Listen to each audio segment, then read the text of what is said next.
میری بات غور سے سنو، دنیا کا سب سے بڑا رشتہ خاوند اور بیوی ہے، سب سے مقدس رشتہ ماں باپ ہے، لیکن سب سے بڑا رشتہ خاوند اور بیوی ہے۔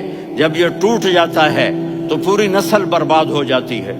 اس لیے آپ نے زندگی گزار کے دکھائی، آپ گھر میں جھاڑو دے رہے ہیں، آپ آٹا گوندھ رہے ہیں، آپ حضرت عائشہ کو لقمے بنا کے کھلا رہے ہیں، اور حضرت عائشہ کی دلداری کے لیے فرما رہے ہیں، عائشہ سننا حدیث طبرانی کی، عائشہ انہو لیہون علی الموت ان اریتک زوجتی فی الجنہ، عائشہ مجھے جب سے پتا چلا ہے نا کہ تو جنت میں میری بیوی ہے تو مجھے تو مرنے کا شوق لگ گیا ہے۔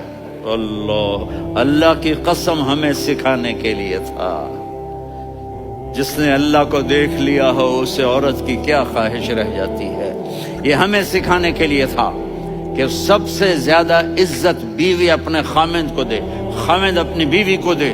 ہن لباس لکم وانتم لباس لہن، تمہاری بیوی تمہارا لباس ہے، اور اللہ بیوی سے کہتا تیرا خاوند تیرا لباس ہے۔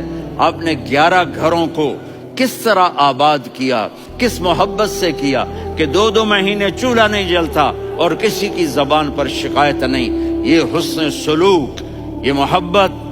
حضرت عائشہ کی عمر تھوڑی تھی، جہاد کے سفر سے واپسی ہو رہی تو آپ نے صحابہ سے کہا بھی چلے جاؤ سارے آگے چلے گئے، تو صرف آپ دونوں رہ گئے۔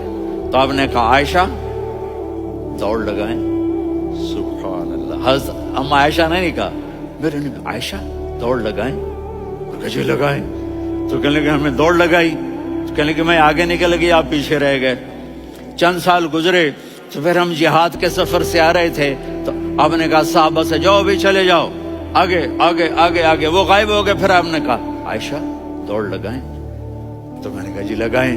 کون دنوں ذرا میں موٹی ہو گئی تھی، تو جب دوڑ لگی تو میرے نبی آگے نکل گئے، میں پیچھے رہ گئی۔ تو ہم نے کہا ہاذہ بتلک، عائشہ تو میں اب برابر ہو گئے، ایک دوڑ تم نے جیتی ایک دوڑ میں نے جیتی۔ یہ ہمیں گھر کی زندگی سکھانے کے لیے تھا کہ گھر میں بیوی کے ساتھ کیسا ہونا چاہیے۔ اور عورتوں کے لیے کہا اگر میری شریعت میں سجدہ ہوتا تو میں بیوی سے کہتا اپنے خاوند کو سجدہ کرے۔